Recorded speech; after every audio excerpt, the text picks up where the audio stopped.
Jaya Radha Madhava Kunja Bihari Jaya Radha Madhava Kunja Bihari Jaya Radha Madhava Kunja Bihari Jaya Radha Madhava Kunja Bihari Gopi Jana Vallabha Girivardhari Jaya Gopi Jana Vallabha Girivardhari Jaya Gopi Jana Vallabha Girivardhari Jaya Gopi Jana Vallabha Girivardhari Yasoda Nandana Raja Jana Ranjana Yasoda Nandana Raja Jana Ranjana Yasoda Nandana Raja Jana Ranjana Yasoda Nandana Raja Jana Ranjana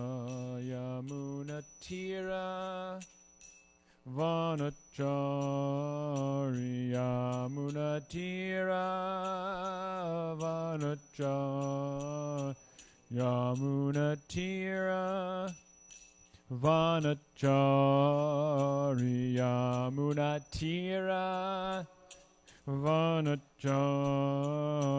Jaya Radha Madhava Kunja Bihari Jaya Radha Madhava Kunja Bihari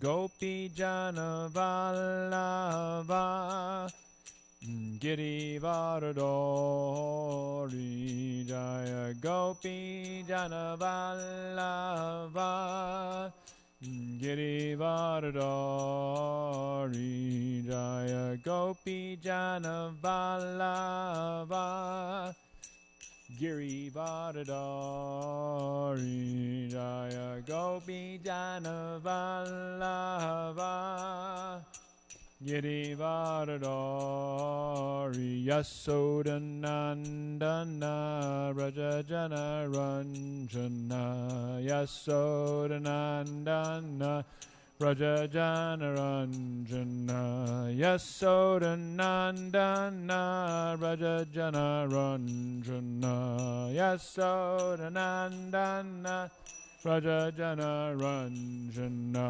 Yamuna Tira Vanachari Yamuna Tira Vanachari Yamuna Tira Vanachari Yamuna Tira Vanachari Jaya Radha Madhava Kunja Bihari Jaya Radha Madhava Kunja Bihari Jaya Prabhupada Jaya Prabhupada Prabhupada Srila Prabhupada Jaya Prabhupada Jaya Prabhupada Jaya Prabhupada Srila Prabhupada Prabhupada Prabhupada Prabhupada Jaya Jaya Prabhupada Jaya Jaya Prabhupada Prabhupada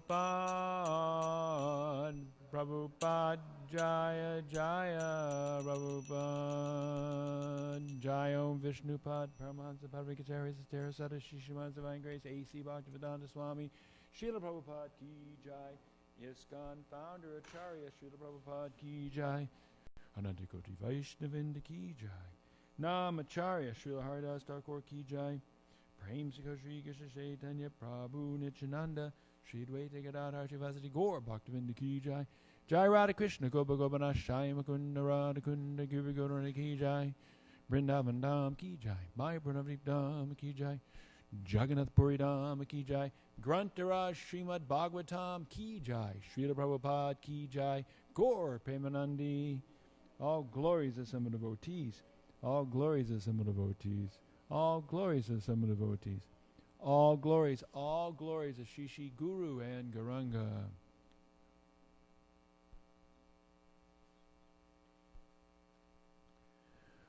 Om Namo Bhagavate Vasudevaya. Om Namo Bhagavate Vasudevaya. Om Namo Bhagavate Vasudevaya. Om Namo Bhagavate Vasudevaya. Om Namo Bhagavate Vasudevaya. Om Namo Bhagavate Vasudevaya. Reading from Srimad Bhagavatam, Canto 10. Chapter 20, verse 23. There's no purport by Srila Prabhupada's disciples, but we'll read the short tikas of Vishwanath Chakravarti Thakur and Jiva Goswami, as well as Light of Bhagavat. Jalaghair nirabidyanta Saitavo Varshatishvare Prasandinam asadvadair Veda marga kalayata Jalaghair nirabidyanta Saitavo Varshatishvare Prasandinam asadvadair Veda marga kalayata Jalaghair nirabidyanta Saitavo Varshatishvare Prasandinam asadvadair Veda marga kalayata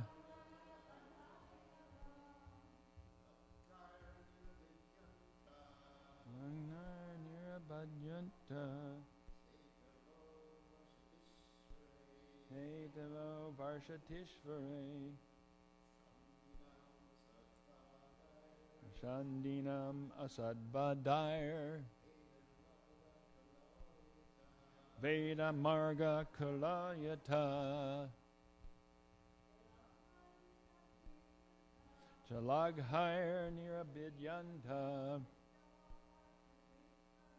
Saitavo Varshatishvare Shandinam asadvadair Veda marga kalayata Jalaghair nirabidyanta Saitavo Varshatishvare Sadinan Sadvadair Veda marga kalovada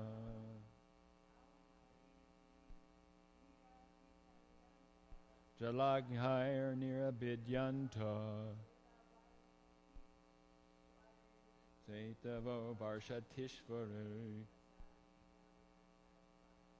Prasadinam Sadvadair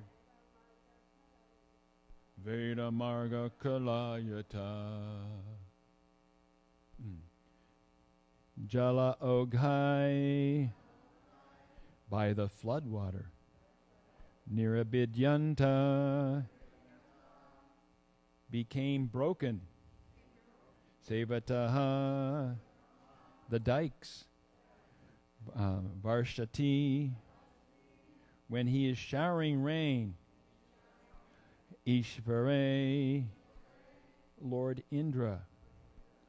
Pasandinam, of the atheists. Asatvadahai, by the false theories. Veda Margaha, the paths of the Vedas. Kalau, in the Kali Yuga. Yata, as. Translation by the servants of Srila Prabhupada.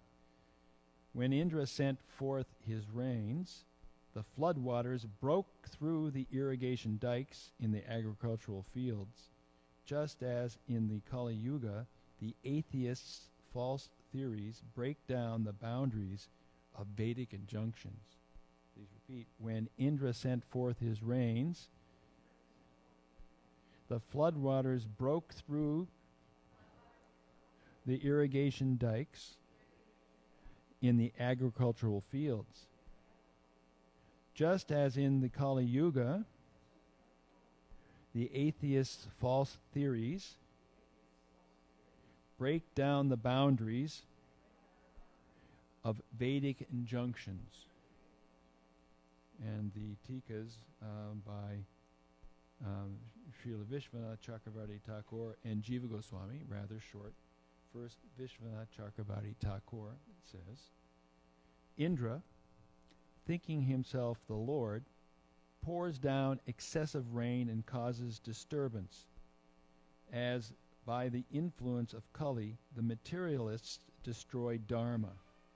Kali is compared to Indra, the activities of the materialist to the rains, and the destruction of Vedic Dharma to the destruction of dikes. This is an unfavorable example.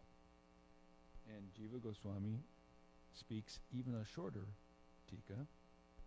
Indra is called Ishvara to indicate his independent action of pouring rain. Similarly, the atheists independently destroy the rules of the Vedas. Om Ajnana Timarandasya Gyanan Gyanan Shalakaya Chakshu Ume Tangena Tasmai Shri Guruve Namaha Shri Chaitanya Mano Vistam Stapitam Yena Bhutale Swayam Rupa Kadamayam Dadati Swapadantikam Nama Om Vishnu Padaya Krishna Vistai Bhutale Shrimati Bhakti Vedanta Swami Nityanamani Namaste Saraswati Devi Gauravani Pacharni Nirvasesa Shunyavadi Prasthachadeshtarni Jai Shri Krishna Chaitanya Prabhu Nityananda Shri Advaita Gadadhar Shivasati Gaur Bhaktirinda Hare Krishna Krishna Krishna Hare Hare Hare Rama Rama Rama Hare Hare. Interesting words in this verse. Pashandinam Asad Vadhar. Pashandinam, of the atheists, Asat Vadhai, by the false theories. And then the Veda Marga, the way of the Vedas. So these are juxtaposed here, juxtaposition, right next to each other. That the atheists, Asad Vadhai, their theories are smashing against the paths of the Vedas. And it's described here, just like the rains are pouring down and destroying the dikes. So the rains of these false theories come and they sweep away, in Kali Yuga, the good instruction of the Vedas.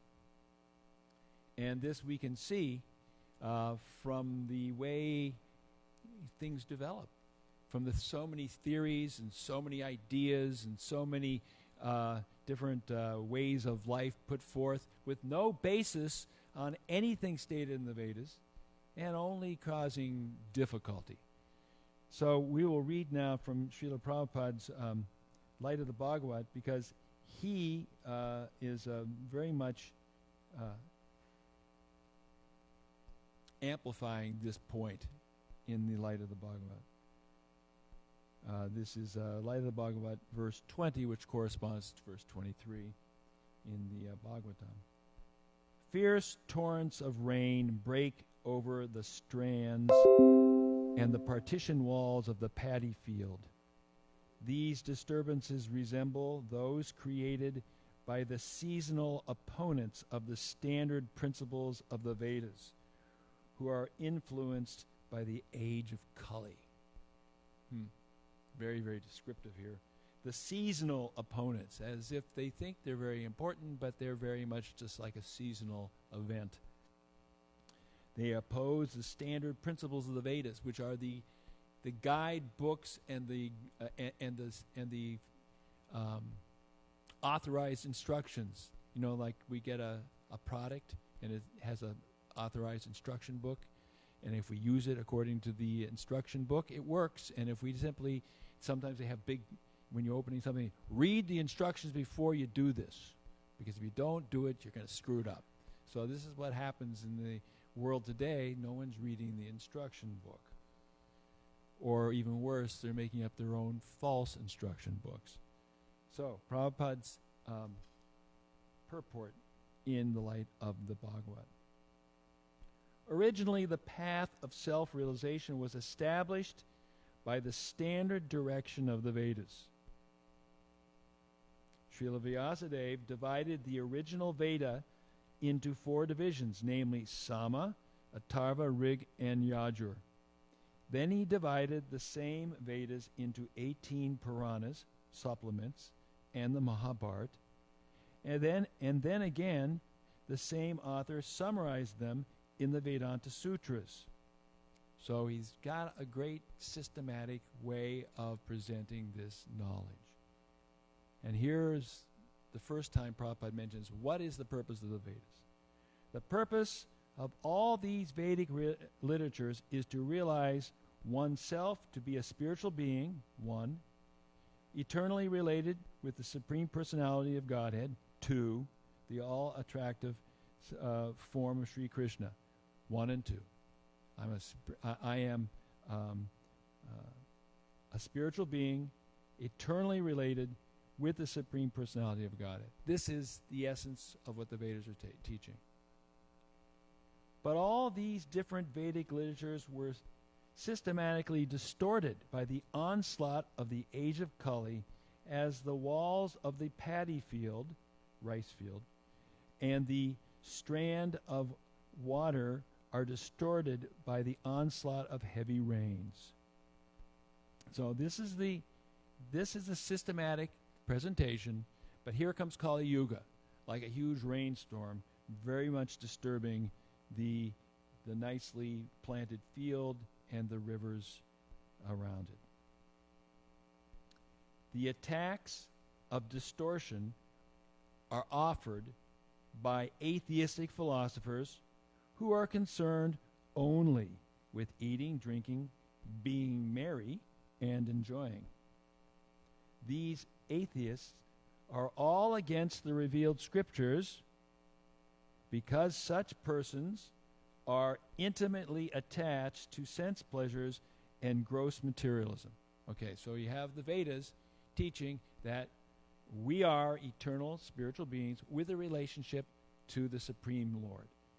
And everything fits in there, austerities, penances, knowledge, and other things too. Even enjoyment in the material world. It's not all just restrictions. It's actually allowing the living entities to enjoy and flourish in this world according to the ways that Krishna has presented it, so that we make progress and not degrade ourselves. So that's what the Vedas are teaching, but they are against this idea. They want simply to enjoy unlimited sense gratification and gross materialism, which means that everything is in the material world is for me to enjoy, to exploit, and there's no one telling me what to do. So so these atheists are all against the revealed scriptures because such persons are intimately attached to sense pleasures and gross materialism. Prabhupada continues, there are also others who do not believe in the eternity of life. Some of them propose that life is ultimately to be annihilated and that only the material energy is conserved. Others are less concerned with physical laws but do not believe in anything beyond their experience. And still others equate spirit and matter and declare the distinction between them to be illusory, the Maya bodies. There is no doubt that the Vedas stand as the most recognized books of knowledge from every angle of vision.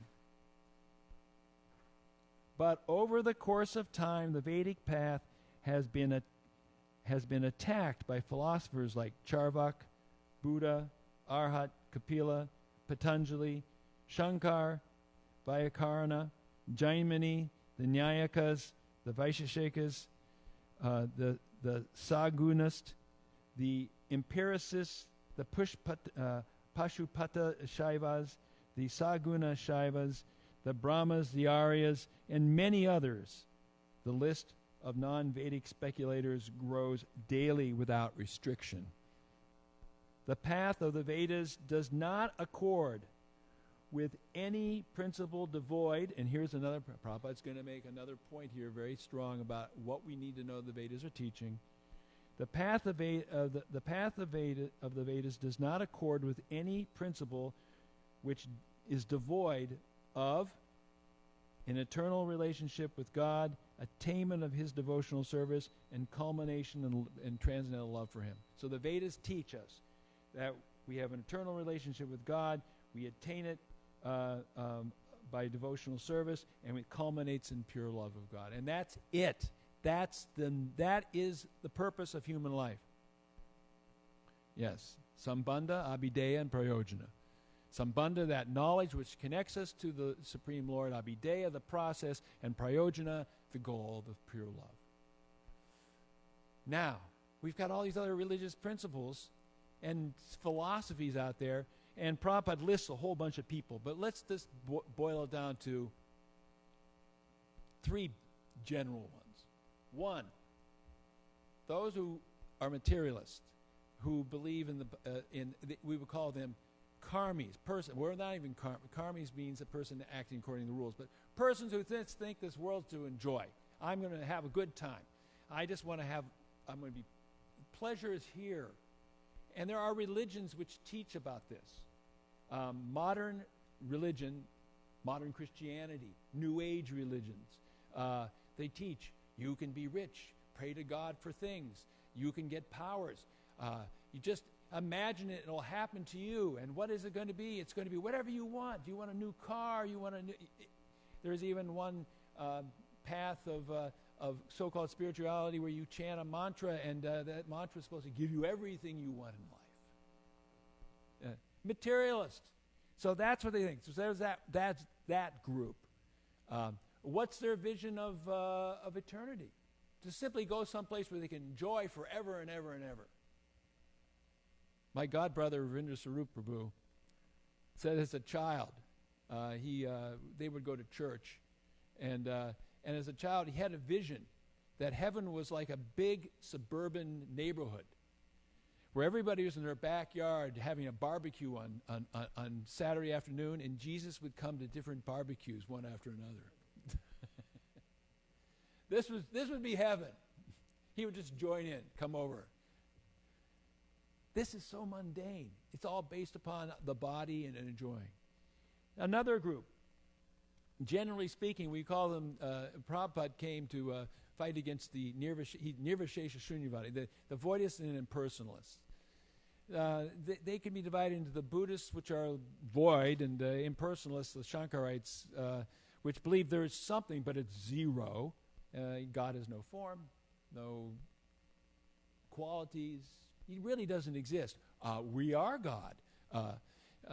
They don't make a distinction between matter and spirit, or they don't make a distinction between God and the living entity.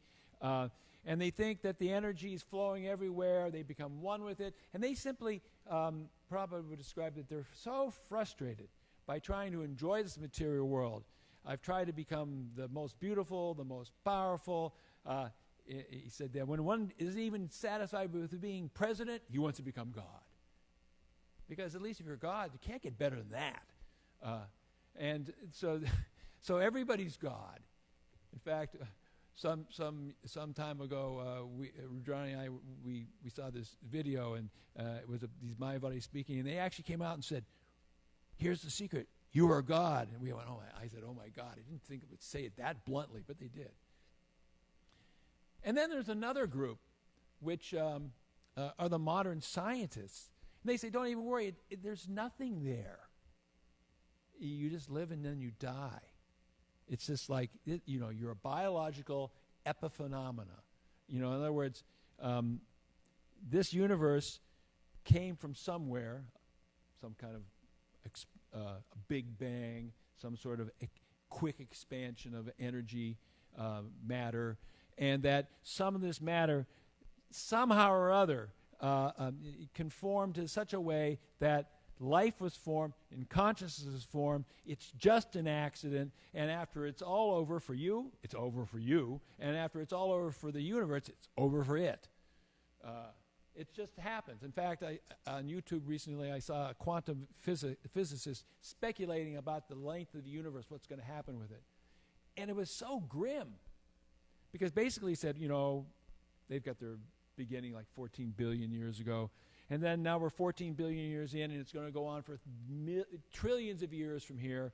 But he says that this life, what we call life, it only lasts for like 0.00001% of the time that the whole universe will exist. And it's just an accident. Ugh. What is this? It goes against everything that we know and feel is true about being alive. That this is not simply an accident. There is a purpose behind it. But this is the illusory sort of philosophy which is just raining down in Kali Yuga. Sometimes they're called the glowworms. You can't see the stars or the sun, and you see these glowworms. They light, boop, fireflies. They provide some sort of light, but what is it? Some very dim, artificial light. And so we have these three different varieties, and they progressively get worse. Actually, Prabhupada would say that at least the person who acknowledges God but thinks he's the order supplier, there's some sort of chance that they can surrender and develop bhakti, love. But the impersonalist is thinking, I'm God, and the scientist is thinking there's nothing. These are very negative and destructive philosophies. There is a group of people called the existentialists. They were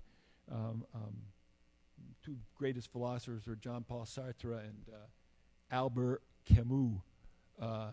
Albert Camus' answer to life was to drive his car off a cliff, because there was no point to living, so he might as well kill himself. What is this philosophy? Insanity. So what is real philosophy? So let's move away from that. That doesn't even matter.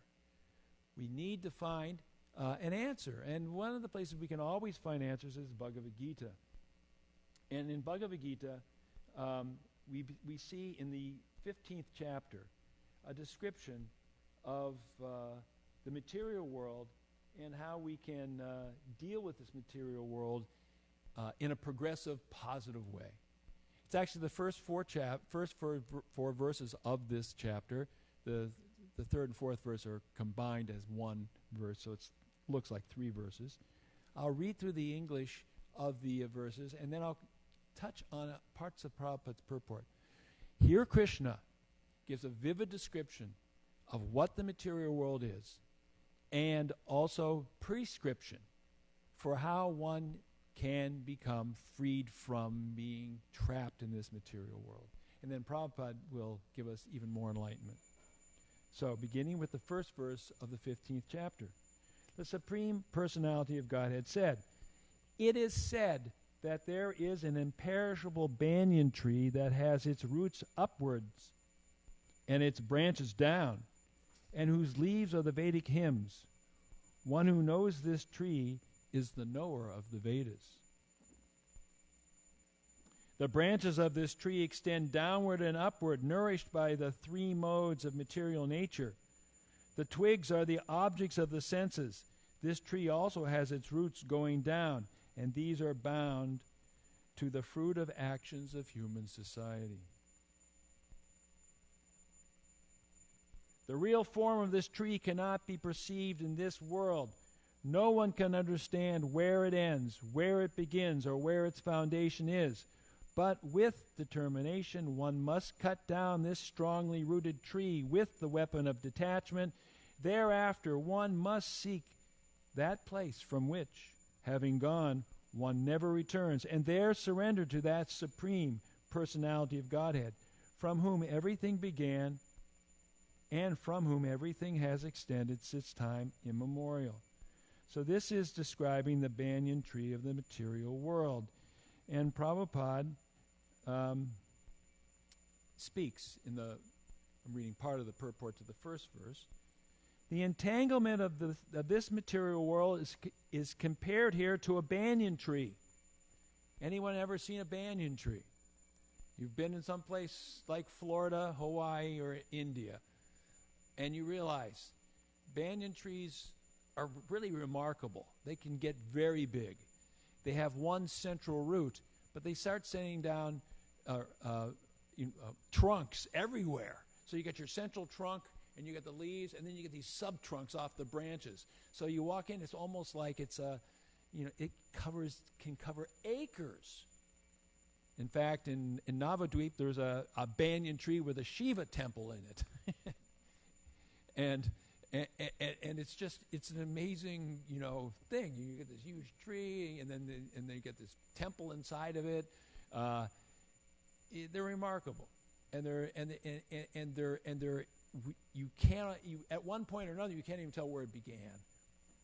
So, the entanglement of this material world is compared to a banyan tree. For one who is engaged in fruitive activities, there is no end to this tree. He wanders from one branch to another, to another, to another. The tree of this material world has no end. And for one who is attached to this tree, there is no possibility of liberation. You're stuck. One fruit to another, that's no good, that's no good, that's no good, die. Here I am again. That's no good. No, that's okay, die. And then one after another, hopping from one place to another. And no way out, trapped. Simply trapped. Prabhupada writes, the process of extrication should be understood. So what is the way out? It's not, you can't get out by just saying, it doesn't exist, or I'm God, or I'm going to try to enjoy it. You can try to enjoy it, but you can't really, because it's dukkhalayam ashasvatam. It's temporary and full of miseries. It's by nature. You can't enjoy going to the dentist.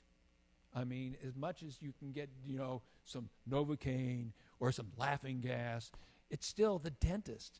It's not going to be enjoyable. You can make it less painful. But still, the business is not particularly nice. This process of extrication should be understood.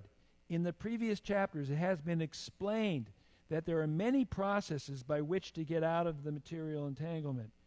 Up to the 13th chapter, we have seen that devotional service to the Supreme is the best way. Now, the basic principle of devotional service is detachment from material activities and attachment to the transcendental service of the Lord. Detachment by attachment. In other words, Bhagavad Gita goes through a lot of different kinds of yoga. And in fact, in the 6th chapter, in the Sankhya Yoga section, or Dhyan Yoga, depends which edition,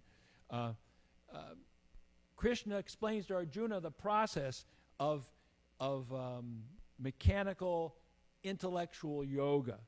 And Arjuna says, I can't do that. I can't do that. I can't control my mind like that. It's not possible. And Krishna says, it is possible, Arjuna, by proper practice and detachment. And what is that proper practice? The proper practice is the practice of bhakti yoga, beginning with Shravanam Kirtanam. To hear from an advanced devotee about the pastimes of the Lord and the activities of the Lord and the nature of his dham and the nature of the devotee's love for him.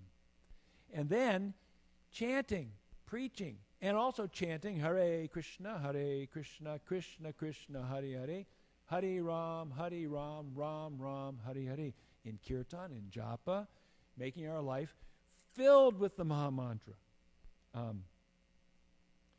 Prabhupada, in another paragraph, he says that there's no experience, he says, of a tree which is upside down. No one knows what that is. It doesn't exist. But he says it does exist. It exists as a reflection.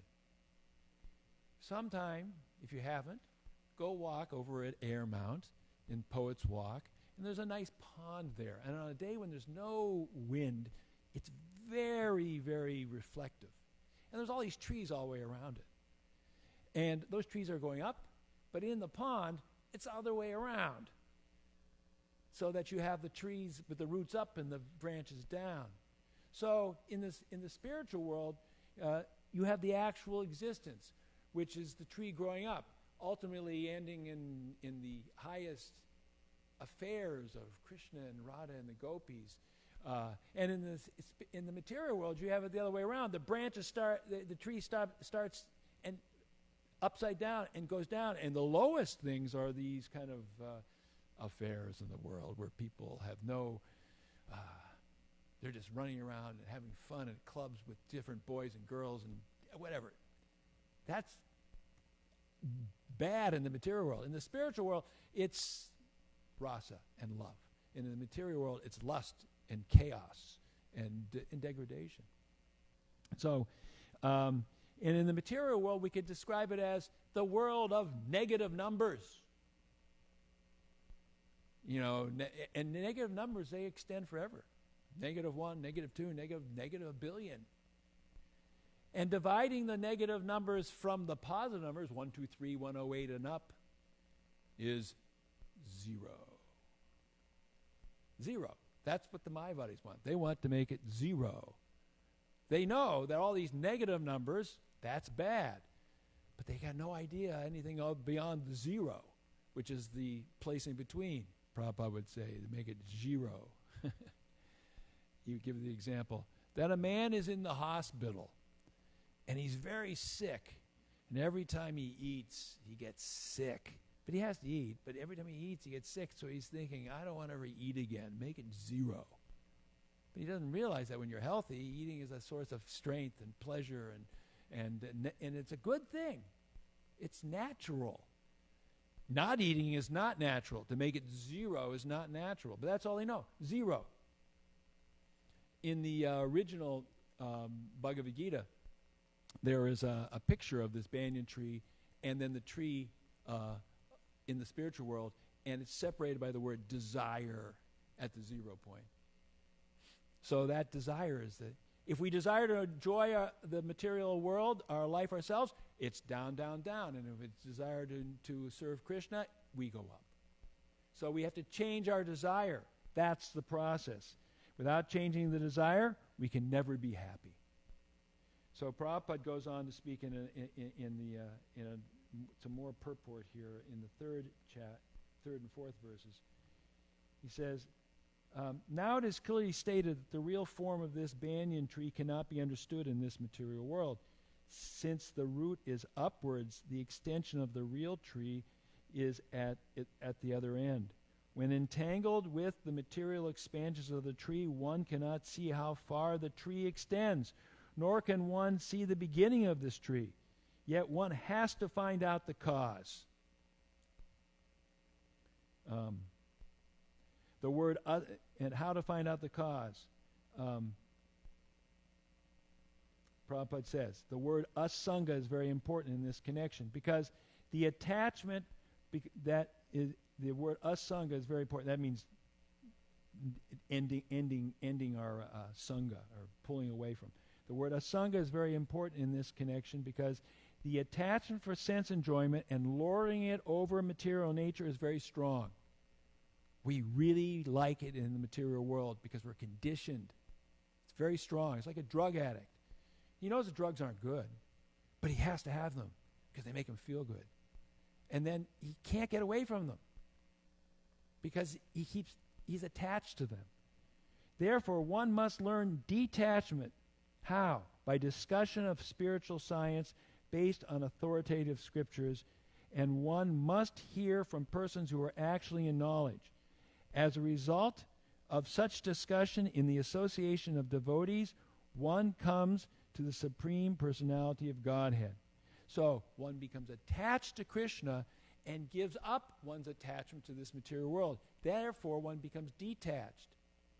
But if one simply tries to become detached, it is very difficult. 12th chapter of Bhagavad Gita talks about where Arjuna asks, what's better, bhakti or the other, or impersonal yoga? And Krishna says, bhakti is much better. And in fact, don't even try to start with the process of impersonal yoga, because it's unnatural and it will cause you trouble, because you got to figure out all these things that are not even natural. Krishna consciousness is natural. It's natural to love. It's natural to have association. It's natural to serve. And therefore, through the process of Krishna consciousness, we come to our natural consciousness, not an unnatural consciousness. And it happens by hearing and chanting the Lord's holy name in association with devotees. Therefore, Prabhupada created this movement. And if we simply stay in this movement, we stay in association of devotees, engaging in the process, naturally we will come to a platform, eventually, it takes some time, where we are completely in love with Krishna. But in the meantime, we have so many supports given to us by the process of Krishna consciousness, given to us by Prabhupada. We have the deities, we have the Tulsi, we have Prabhupada's books, we have the association of devotees, we have prasad, we have all these things. Prabhupada has given us everything. So we simply need to take advantage of this and become fully Krishna conscious through this natural process of hearing and chanting in the association of our dear devotee associates. That's Prabhupada's mercy to us, and we should give it to others. So I'll stop here and ask any comments, questions. The holy name is the central. There is nothing but the names in the 14 worlds. If one chants the holy name of the Lord, even without understanding, one gains eternal benefit. And we have so many examples. We just read about Ajamil. He was completely bereft of any good qualities. He was dying. And because he called out his son, named Narayan, without an ulterior motive and without offense, he was given liberation. That liberation didn't give him pure love of God. He actually had what we call a second chance to engage in devotional service and perfect his life. So everything depends on this holy name. That's why Prabhupada called it the Hare Krishna movement, because it is everything depends on chanting Hare Krishna, Krishna Krishna, Hare Hare, Hare Ram, Ram Ram, Hare Hare. Srila Prabhupada ki jai.